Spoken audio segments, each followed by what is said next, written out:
Hello guys, so this time I'll be scaling this mountain up to about that point with this RC cart, and this time I brought weights.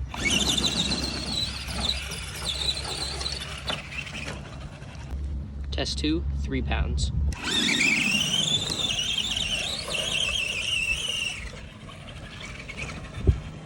Definitely getting some more traction, but not enough.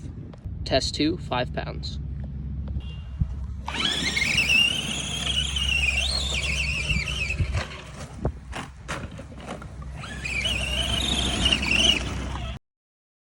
There is too much weight, so I will lower it to 4 pounds because the motor does not have enough torque. This time I have added 4 pounds, but I put one near the back and one near the front tires. Oh no. Part 2 coming tomorrow.